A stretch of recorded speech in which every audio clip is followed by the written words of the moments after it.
Hello बच्चों, UP board exam में आपका स्वागत है। इसके पहले जो है कि हमने बीमीय विश्लेषण के बारे में, डायमेंशनल एनालिसिस के बारे में कुछ डिस्कशन किया था और आज उसी से रिलेटेड जो है उसके आगे कुछ हम कंडीशन को बताने का प्रयास करेंगे। तो मेरा कंडीशन यह है कि एक पद्धति के मात्रक को दूसरे पद्धति के मात्रक में बदलना है, ये कंडीशन रहेगा आपका। हेडिंग रहेगी एक पद्धति के मात्रक को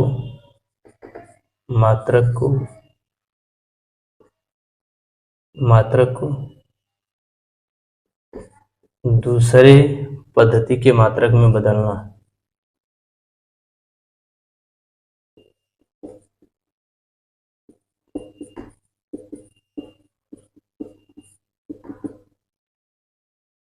यानी एक पद्धति के मात्रक को जो है दूसरे पद्धति के मात्रक में बदलना। मैंने पहले बताया है कि ये यूपी बोर्ड से रिलेटेड बनाया जा रहा है वीडियो, और हम जहाँ तक उम्मीद होगा कि 11th और 12th की फिजिक्स का एक पॉइंट हम बताने का प्रयास करेंगे। इसके साथ साथ मैथ का भी क्लास लिया जाएगा। तो एक पद्धति के मात्रक को दूसरे पद्धति के मात्रक में बदलना, जैसे मान लीजिए किसी भी भौतिक राशि को ले लेते हैं, लिखेंगे किसी भौतिक राशि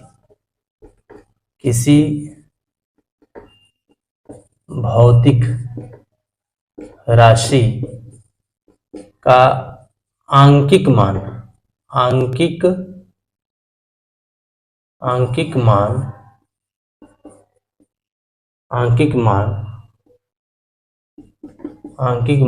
और संगत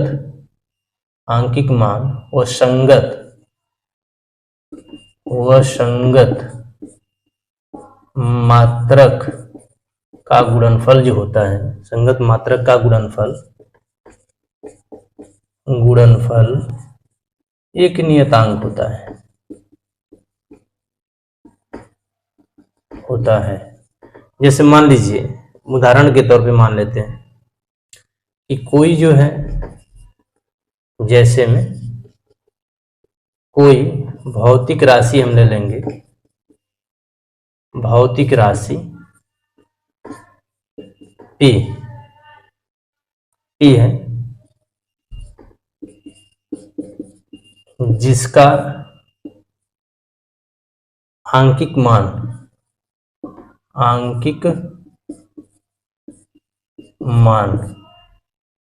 n1 व n2 ले लेंगे, तथा मात्रक जो है इसका मात्रक u1 व u2 ले लेंगे। तो कंडीशन क्या बनेगा, फार्मूला हमारा क्या बनेगा, ये देखा जाएगा। तो हम अच्छी तरह से जानते हैं कि P इक्वल टू, अगर कंडीशन अगर हमको बताना है कि जैसे मान लीजिए कि हमने कोई भौतिक राशि लिया, ठीक है, तो भौतिक राशि हमने क्या ले लिया, हमने भौतिक राशि ले लिया आपका कोई भौतिक राशि लिया P है, जिसका जो है आंकिक मान n1 व n2 है, तथा मात्रक जो है u1 व u2 है। तो इसको हम अगर बताएंगे तो इसके लिए फार्मूला बताएंगे कि P इक्वल टू होता है n1 u1 इक्वल टू जो है आपका n2 और यहाँ u2 ले लेंगे। ये कंडीशन बनेगा, ये किसी भौतिक राशि के मात्रक को बनाने के लिए ये फार्मूला है, ठीक है ना। ये फार्मूला जो है किसी एक पद्धति के मात्रक को दूसरे पद्धति की मात्रक में परिवर्तन करने के लिए ये फार्मूला बनाया गया है। इसके आधार पर जो है हम एक आध दो क्वेश्चन देखेंगे कि कैसे हम एक पद्धति से दूसरे पद्धति में हम उसको चेंज कर सकते हैं। इससे रिलेटेड जो है थोड़ा सा हम और कुछ कंडीशन बताने का प्रयास कर रहा हूँ, थोड़ा सा ध्यान देंगे आप लोग, क्योंकि इससे रिलेटेड मैंने कुछ कंडीशन प्रीवियस वाले वीडियो में बता चुके हैं।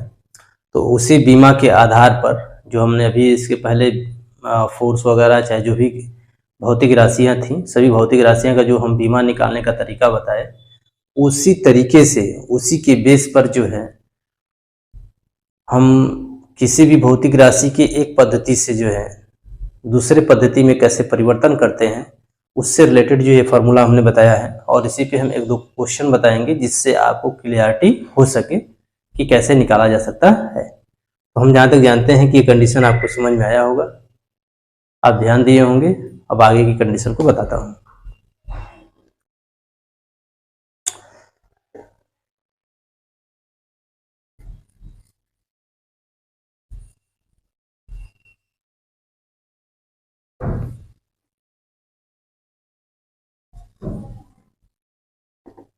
जैसे कि एग्जाम्पल हम ले लेते हैं, एक उदाहरण लेंगे।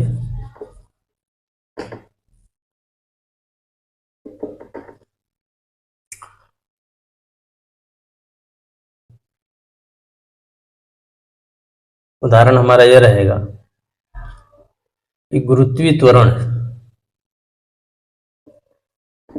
गुरुत्वीय गुरुत्वीय त्वरण गुरुत्वीय त्वरण का मान जो होता है 9.8 मीटर पर सेकेंड स्क्वायर, यह हमारा जो है एमकेएस पद्धति में होता है। इसमें होता है एमकेएस पद्धति में होता है। एमकेएस पद्धति में जो ये हमारा 9.8 मीटर प्रति सेकेंड स्क्वायर है, ये ऑलरेडी जो है ये हमारा एमकेएस पद्धति होता है। एमकेएस पद्धति का मतलब ये होता है मीटर किलोग्राम सेकेंड, क्योंकि पद्धतियां जो है, इसको बताने से पहले कंडीशन बता देता हूं कि पद्धतियां हमारी 3 होती हैं। पहली पद्धति एमकेएस होती है, दूसरी सीजीएस होती है और तीसरी जो है हम एफपीएस कहते हैं। तो एमकेएस को क्या कहेंगे, मीटर किलोग्राम सेकेंड कहेंगे, और सीजीएस को कहते हैं सेंटीमीटर ग्राम सेकेंड कहेंगे, और एफपीएस को कहता है फुट पाउंड सेकेंड कहा जाता है। तो हमारे यहाँ अक्सर जो है एमकेएस में ही किसी भी भौतिक राशि का या कमर्शियल यूनिट में अगर देखा जाए, कमर्शियल यूनिट की बेस पे देखा जाए, तो हम ज़्यादातर एमकेएस का ही इस्तेमाल करते हैं। और हमारे यहाँ भौतिक विज्ञान में जो है ज़्यादातर एमकेएस और सीजीएस का ही, सीजीएस यही दोनों प्रणाली का ज़्यादातर प्रयोग होता है। तो थोड़ा सा हम ध्यान देंगे, ये एमकेएस पद्धति में है, ठीक है। तो हमने कहा कि गुरुत्वीय त्वरण का मान 9.8 मीटर प्रति सेकेंड स्क्वायर है, ठीक है, तथा जो है इसका मान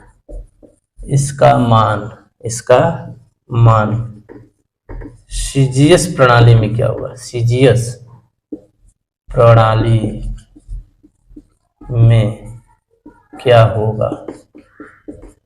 तो आप देख रहे हैं कि हमने क्या किया, कहा कि एक पद्धति है, ये हमारी एक पद्धति का मात्रक है, इसको दूसरे पद्धति यानी सीजीएस प्रणाली में परिवर्तन करने का कैसे हम परिवर्तन कर सकते हैं, ठीक है, कैसे हम बदल सकते हैं, उसके बारे में हम यहाँ डिस्कस करने जा रहे हैं। तो जैसे आपको मैंने फॉर्मूला बता ही दिया था कि आप अच्छी तरह से जानते हैं कि हमको P फाइंड करना है, तो P इक्वल टू आप अच्छी तरह से जान रहे हैं कि N1 और आपका होता है, क्या चीज़ होता है, U1, ये कंडीशन होता है। तो N1 इक्वल टू आप अच्छी तरह से जान रहे हैं कि जो नंबर इसमें दिया है, ये आंकिक मान, जैसे 9.8 दिया तो N1 हो गया, आंकिक मान हो गया, और इसका संगत जो मात्रक है ये हमारा U2 होगा, अरे सॉरी U1 होगा। जैसे हम देखेंगे कि इसमें कौन कौन सा मात्रक दिया गया है, तो मीटर और सेकेंड दे दिया गया है। तो हम पहले जानते हैं कि मीटर को किस में मापते हैं, L में मापते हैं, और सेकेंड में किसको मापा जाता है, तो T से मापा जाता है। तो इस त्वरण का जो बीमा होता है LT-2 होता है, L1 T1 लिख लेंगे, क्योंकि हम 1 का कंडीशन दिया है तो 1 लिख सकते हैं, ठीक है। अब इसको हमको क्या करना है, अन्य माने इसी प्रणाली को जो है सीजीएस प्रणाली में चेंज करना है। तो इसके लिए हम अच्छी तरह से आपको बताए थे कि कंडीशन क्या होता है। ये तो फार्मूला हमारा होगा, फार्मूला आप अच्छी तरह से जानते हैं कि P इक्वल टू क्या होता है, तो N1 U1 होता है इक्वल टू जो है N2 और U2 होगा। ये हमारा फार्मूला है, ठीक है ना। इसी फार्मूला के बेस पे जो है हमको कैलकुलेशन करना है, ठीक है। अब हमारा जो है चेंज करना है, तो N2 हमको पता नहीं, ये बताना है, और U2 अगर हम ले लेंगे तो जहाँ L1 रखा है तो यहाँ L2 और T2-2 कर लेंगे, ठीक है ना। तो फार्मूले पे जब रखेंगे तो हमको बताना है N2, तो हम इसको ऐसे भी लिख सकते हैं कि N2 इक्वल टू होता है N1 U1 अपॉन U2, ऐसे भी लिखा जा सकता है, ठीक है। तो ये N है, याद रखिएगा थोड़ा सा, N और H में थोड़ा कंफ्यूजन हो जाता है हमारी, ठीक है ना। ये N है, इसको थोड़ा याद करेंगे आप लोग। राइटिंग में थोड़ा सा डिसबैलेंस होगा तो इससे आप थोड़ा सा केयर करेंगे। अब जो हमारा N2 हो गया, N1 हमारा क्या है 9.8 है। अब U1 की बात होगी तो U1 हमारा क्या दिया है, तो हर कंडीशन को अलग अलग ब्रैकेट्स में लिखेंगे। तो हमारा L1 हो गया, L2 हो गया, एक ब्रैकेट्स ये इंटू कर लेंगे, क्या हो जाएगा T1 हो गया अपॉन T2 हो गया, ये -2 एक्सपोनेंट लगा। ठीक, इस बात को तो समझ में आ गया होगा। अब ये देखेंगे कि L1 जो है हमारा किस में दिया है, L1 हमारा मीटर में दिया है। किस में दिया है, मीटर में। तो जो L1 मीटर में दिया है और नीचे हमारा क्या है सेंटीमीटर होगा, और हमको चेंज करना किस में है, सेंटीमीटर में चेंज करना है। तो N2 इक्वल टू जो है, N2 इक्वल टू जो है 9.0, L1 हमारा किस में दिया है, मीटर में दिया है, और इसको किस में चेंज करना है, सीजीएस प्रणाली में यानी L2 में चेंज करना है। तो L2 हमारा क्या है सेंटीमीटर में है, तो मीटर को सेंटीमीटर कन्वर्ट किया जाएगा। ये 100 सेंटीमीटर होगा, 1 मीटर बराबर 100 सेंटीमीटर होता है, आप अच्छी तरह से जानते हैं, क्योंकि L1 हमारा हमेशा किस में दिया है, यहाँ लिख भी देता हूँ, L1 हमारा मीटर में दिया है और T1 हमारा जो है ऑलरेडी सेकेंड में दिया है। उसी तरह जो है यहाँ L2 हम निकालेंगे तो L2 बराबर सेंटीमीटर में चेंज करेंगे और T2 जो है ऑलरेडी सेकेंड में ही रहेगा। ठीक है ना, ये कंडीशन आप याद रखिएगा। तो L1 मीटर में दिया है तो इसको हम सेंटीमीटर में चेंज करेंगे, नीचे भी हमारा सेंटीमीटर हो गया, और यहाँ हमारा सेकेंड रहेगा और नीचे भी सेकेंड रहेगा, -2 लगा। सेंटीमीटर से सेंटीमीटर कैंसिल, एक इससे कैंसिल, तो N2 बराबर क्या हो जाएगा 9.8। यहाँ आपका क्या बचा, तो -2 अगर मान लीजिए यहाँ 1 आ जाए तो इसका माइनस हम कर लेंगे तो 1 ही रहेगा, उसका तो कोई चेंजेज होगा नहीं। माइनस को हम नीचे भी लेंगे तो 1/1 पे इन्वर्ट बात वही आएगी, 1 ही होगा। इसका इसमें मल्टीपल कर लेंगे तो बचेगा क्या 9 पॉइंट इंटू 100 इक्वल टू हो जाएगा कितना, ये 980 सेंटीमीटर पर सेकेंड स्क्वायर। तो N2 का मान हमारा जो आया, N2 का मान 980 सेंटीमीटर पर सेकेंड में आया। किस में आया, चाहे सेकेंड इनवर्स स्क्वायर में आया। ये हमारा वैल्यू हो गया। तो जब हम क्या किए, हम एक पद्धति MKS को जो है ऑलरेडी किस में चेंज किए, CGS में जब चेंज किए तो यहीं पे इसकी वैल्यू CGS प्रणाली में 980 सेंटीमीटर प्रति सेकेंड स्क्वायर है। तो जहाँ तक हमको उम्मीद है कि ये बातें आपको कंडीशन समझ में आई होंगी और आप इस कंडीशन को बेहद अच्छी तरीके से समझे होंगे। और मैं चाहता हूँ कि एक और क्वेश्चन आपको समझाने का प्रयास करूँ, इसी के बेस पे थोड़ा सा उसको भी समझने का प्रयास कीजिएगा। तो एक कंडीशन और लगाता हूँ, इसको हम थोड़ा रब करने जा रहे हैं, ध्यान दीजिएगा।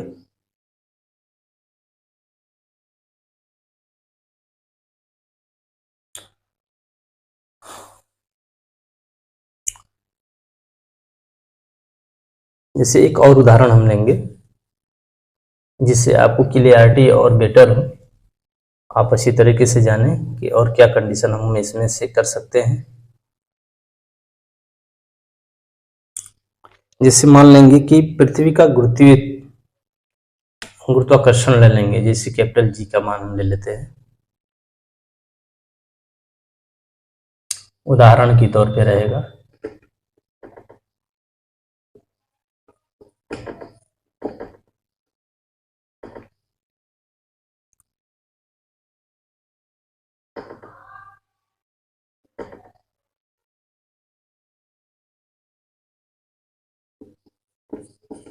गुरुत्वीय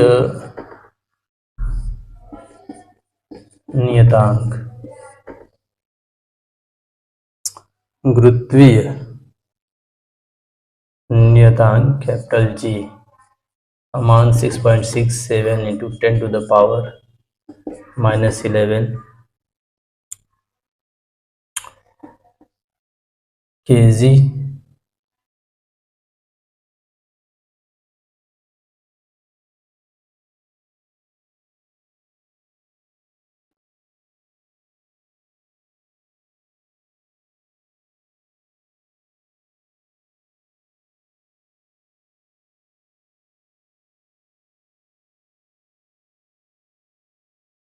kg स्क्वायर मीटर स्क्वायर प्रति न्यूटन की बात होती है। ठीक है, इस बात को हम याद रखेंगे क्योंकि आप अच्छी तरह से जानते हैं F इक्वल टू होता है आपका जी m1 m2 upon are square. अगर ऐसे नहीं आता है तो इस पर भी हम निकाल लेंगे, आर स्क्वायर होता है, ये आपका कंडीशन होता है। तो हमको जी निकालना है, तो जी निकालना है तो सिंपल सी बात हो जाएगी कि जी, तो ये हो जाएगा कि न्यूटन मीटर स्क्वायर प्रति केजी स्क्वायर होगा। थोड़ा सा गड़बड़ मैंने लिख दिया है, न्यूटन मीटर स्क्वायर पर केजी स्क्वायर होगा। कैसे होगा थोड़ा सा देख लेंगे। इसका इसमें मल्टीपल हो जाएगा तो इसको लिखेंगे क्या चीज़, एफ आर स्क्वायर अपन m1 का m1 m2 की बात हो जाएगी। तो न्यूटन मीटर स्क्वायर प्रति केजी स्क्वायर किसका माना जाएगा, तो कैपिटल जी की वैल्यू आ जाएगी। तो ये किसमें है, ये सीजीएस प्रणाली में है। ठीक है, तो कह रहा है कि गुरुत्वीय त्वरण जी का मान जो है 6.67 × 10⁻⁻11 है न्यूटन मीटर स्क्वायर प्रति केजी स्क्वायर। ठीक है, तो इसका जो वैल्यू है इसको ऑलरेडी हमको किस में निकालना है, तो इसको हम सीजीएस प्रणाली में निकालेंगे। इसमें निकालेंगे, सीजीएस प्रणाली में निकालेंगे। तो कैसे सीजीएस प्रणाली में निकाला जाता है इसको देख लेंगे, क्योंकि एमकेएस में दिया है तो सीजीएस में निकालना है। तो लिखेंगे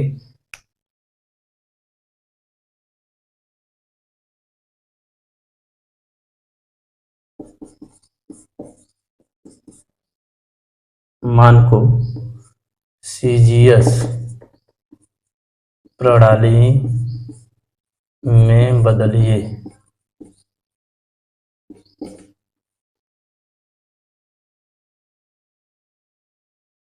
सीजीएस प्रणाली में बदलिए। गुरुत्वीय त्वरण जो गुरुत्वीय नियतांक जी 6.67 × 10⁻⁻11 न्यूटन मीटर स्क्वायर प्रति केजी स्क्वायर का मान जो सीजीएस प्रणाली में बदलिए।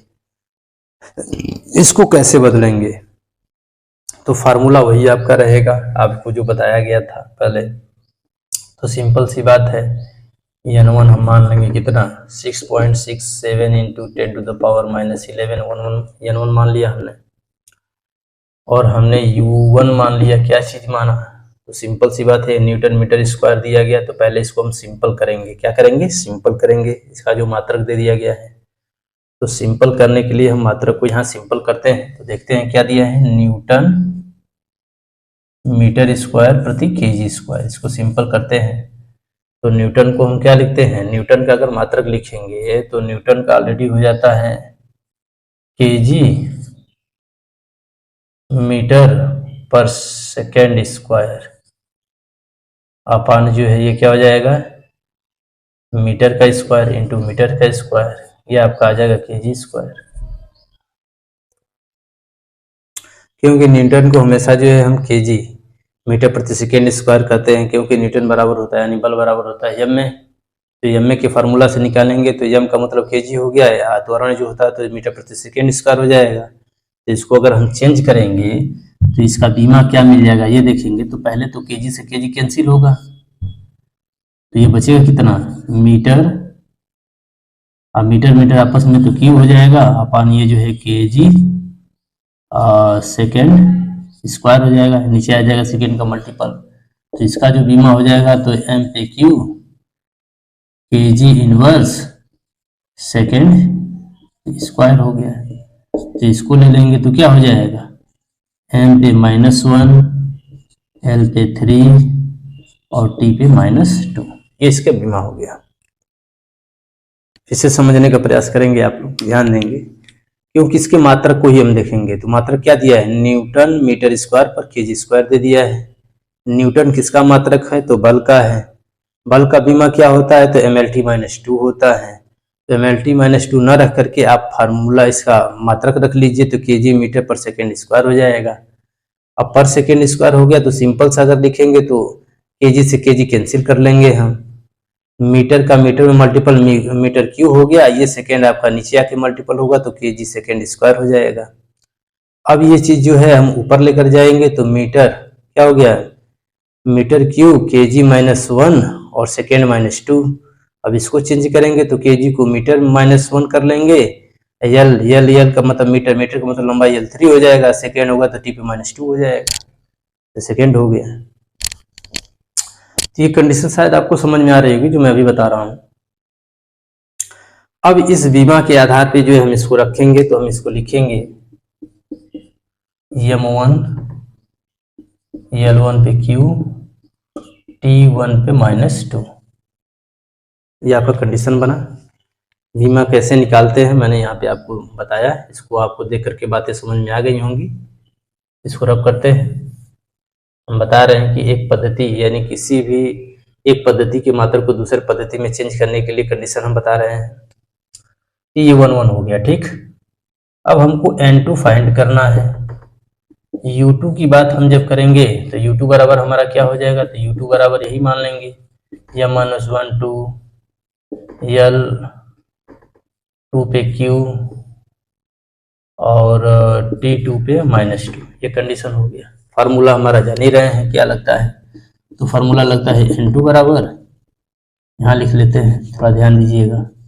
N2 बराबर N1 U1 अपॉन U2 ये होगा। तो इसका हम विस्तार कर लेते हैं। तो N बराबर हमारा क्या दिया है, 6.67 इंटू 10⁻11 दिया है। अब यहाँ पे हम ले लेंगे राशियाँ, तो M1 -1 अपॉन M2 -1। दूसरा कंडीशन हमारा क्या है, -1 दे दिया है, तो यहाँ ना लगा करके हम -1 यहाँ पे भी लगा सकते हैं, यहाँ पे भी लग जाएगा। ये इसकी बीमा है। और हमारा क्या दिया है, L1 अपॉन L2, इसको रख लेंगे 3। फिर यहाँ ले लेंगे T1 अपॉन T2, इस पे जो है -2 हो गया। अब MKS प्रणाली में चूंकि है तो ऊपर का जो मीटर होगा ये केजी में होगा तो ग्राम में चेंज होगा, मीटर में होगा तो सेंटीमीटर में चेंज होगा, सेकेंड तो सेकेंड में रहता है। तो हम लिख लेते हैं इसको। ये हो जाएगा आपका N2 = 6.67 इंटू 10⁻11। ये आपका हो जाएगा 1000 ग्राम अपन कितना हो जाएंगे ग्राम -1। फिर हम इसको ले लेंगे, ये कंडीशन आपका क्या आ जाएगा, इसको देख लीजिए। ये हो जाएगा आपका 100 सेंटीमीटर अपॉन सेंटीमीटर पे क्यूब। फिर जो है आपका सेकेंड पे सेकेंड -2, ठीक है ना। ग्राम से ग्राम कैंसिल, सेंटीमीटर से सेंटी कैंसिल। तो N2 बराबर आपका 6.67 इंटू 10⁻11। अब जो है ये आपका इन्वर्स है, तो इन्वर्स का मतलब इसको हम रीअरेंज कर लेंगे। तो रीअरेंज कर लेंगे तो सिंपल सी बात, ये पॉजिटिव में भी आ जाएगा। इन्वर्स किसी पे लगा तो 1/, कर लेते हैं, तो 1/, कर लें यहाँ 1000, ये पॉजिटिव हो जाएगा 1।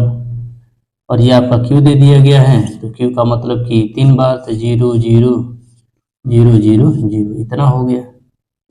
अपन 1 ही मानेंगे, इसका तो कुछ मतलब नहीं होता है। 1 का जो है आप करेंगे -2 तो वही चीज बात आ जाएगी। तो N2 = 6.67 इंटू 10⁻11। अब देखिए 3 0 से 3 0 क्या हो गया, कैंसिल। बचा कितना हमारे पास 1000 बचा ना, 1000 बचा, ठीक है। N2 = 6.67 into 10⁻11 into 10⁻3। ये घटेगा इसमें से, तो N2 = क्या हो जाएगा 6.67 इंटू 10⁻, इसमें से इसको घटाएंगे क्योंकि जब बेस सेम होता है तो घातें आपस में जुड़ जाती हैं। तो एक घात माइनस में प्लस में तो घट जाएगा, तो ये -9 हो जाएगा। ये हमारा क्या हो गया, N2 का आंसर आ गया, ठीक। तो शायद आपको ये कहानी समझ में आ गई होगी कि जब बेस सेम होता है दोनों का तो घातें आपस में जुड़ जाती हैं। और जो कंडीशन है मैंने आपको इसको बताया और अच्छी तरह से समझाने का प्रयास किया हूँ। इस कंडीशन में कोई बातें आपको अगर ना समझ में आती हों तो मेरा रिक्वेस्ट यही है कि प्लीज़ आप कमेंट बॉक्स में कमेंट करें और जो आपको पूछना है पूछें, हम बताने का प्रयास करेंगे, संतुष्ट करने का प्रयास करेंगे। और ये आपका बीमी विश्लेषण से संबंधित एक पद्धति के मात्रा को दूसरे पद्धति में परिवर्तन करने का तरीका था, नियम था, जिसके आधार पर मैंने 2 क्वेश्चन करके बतलाया, सिखाया। इस पे आप प्रयास करिए, नहीं आता है तो कमेंट बॉक्स में लिखिए। इसके साथ साथ जय हिंद और आप अपना ध्यान रखें। Thank you.